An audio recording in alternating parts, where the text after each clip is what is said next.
Hi everyone, and welcome to Jane Talks Real. Let's get on with things and look at today's episode, Season 4, Episode 22, Restless. Alright, let's get this bullshit out of the way. We begin into the credits we go. Riley has to go to a debriefing, but finally meets Joyce, and we find out that the four Scoobies haven't slept since the spell and plan to have a movie night, but immediately fall asleep.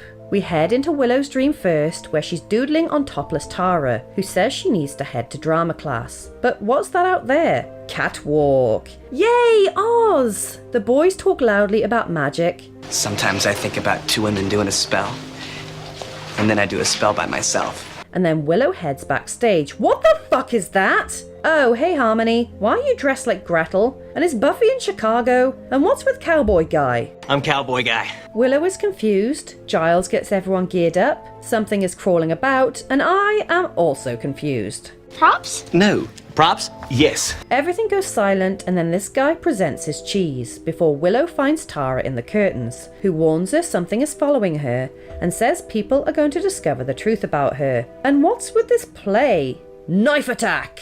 Buffy rescues her, but asks her to take off her costume before ripping her outfit off to reveal Season 1 Willow, and Oz and Tara whisper about her. She tries to deliver a book report on my favourite book, The Lion, the Witch and the Wardrobe, when the whatever attacks her, affecting Willow in the real world. Xander wakes up to Giles and Buffy watching Apocalypse Now and goes to pee, only to find a sultry Joyce, who doesn't move her lips as she invites him into her bed. But he's still gotta go pee, but he's got an audience. Looking for a less science lab bathroom, he finds himself in his basement where something's trying to get in. I didn't order any vampires. Giles and Spike swing happily, saying they're like father and son, something that will come to pass in Season 6. And Xander warns Buffy about playing in the sandpit, while Ice Cream Man Xander poo-poos Anya's want to return to vengeance. What's with the vampy lesbians all of a sudden? Anya encourages Xander to join in. What is sheep?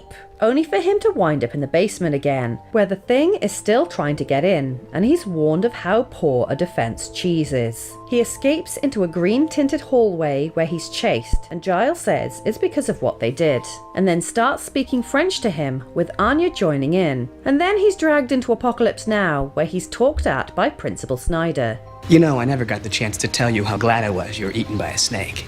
Snyder poetically insults him before he spots the thing outside of Giles's. What's with this exposed spine top? And he's forced to flee into Buffy and Willow's dorm before he's back in the basement again and yelled at by his father, and then attacked by the thing. Giles is up next and he's hypnotizing Buffy. What is this, her 18th birthday? Buffy and her dungarees leads Giles and Olivia through a carnival. What's with the weird face mask? Before Spike beckons them into his crypt, where he poses for pictures, and Olivia is crying. I still think Buffy should have killed you. I wear the cheese. It does not wear me. Enough already, Cheeseman! Giles wanders into the bronze, where Xander is injured and Anya is trying her hand at stand-up. She's not very good. You suck. Quiet. You'll miss the humorous conclusion. Willow says something is following them, so Giles sings about it like this is Season 6. And at the piano is Christoph Beck, responsible for a lot of the music in the show. And the rest of his band are 4-Star Mary, who are the musical dub for Oz's band, Dingoes Ate My Baby. Willow, look through the chronicles for some reference to a warrior beast. Genuinely enjoying this part, as are the audience. And Xander and Willow.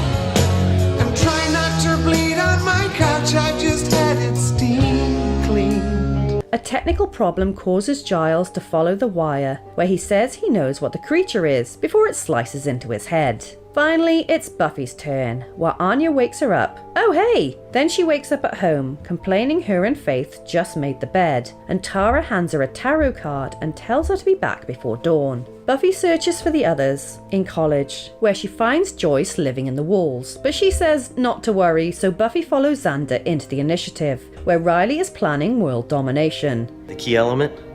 Coffee makers that think. Buffy doesn't like the idea. Cool shot. So this guy reassures her, who is played by George Hertzberg, who of course played Adam. He looks so normal. Containment fails, releasing all the monsters, but her weapons bag is full of clay, maybe? Which she rubs on her face. so Riley tells her off, and she walks into the desert, which I'm pretty sure gets used again in season 7. Tara fades in to meet her, speaking on behalf of the creature, and she introduces herself as the first Slayer. And Buffy kind of insults her way of life. The cheese man wiggles his cheese, and the two Slayers get into a fight, which is pretty awesome, and it moves into Buffy's house. But she's sick of the shit, and the four wake up. They discover that the adjoining spell awoke the power of the first Slayer. Man, this is some manky looking fruit. Yeah, from now on, you keep your Slayer friends out of my dreams. Is that clear? The episode ends with Tara's words to Buffy resonating over her empty bedroom.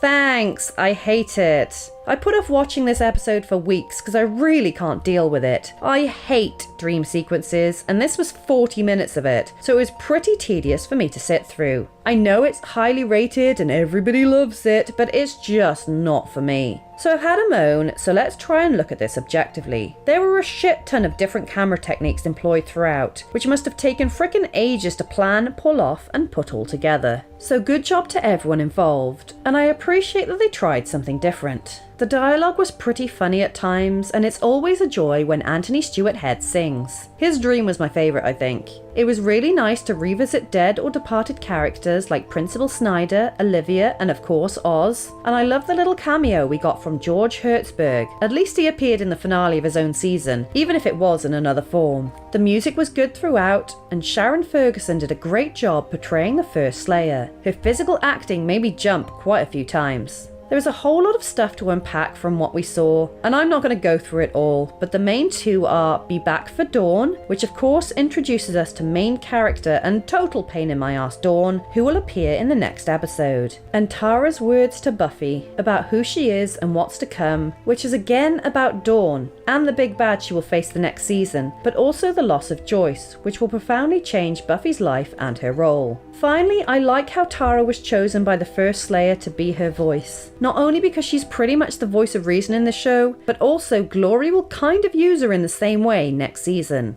We've got no deaths here, so we finish the season with 39 humans, 1 transformation, 20 vampires, 31 demons, 1 werewolf, 3 monsters, and 2 zombies. So there you have it. Let me know your thoughts in the comments below, or come say hi on social media. Thank you so much for watching. I'll speak to you soon. And don't let the vampires bite.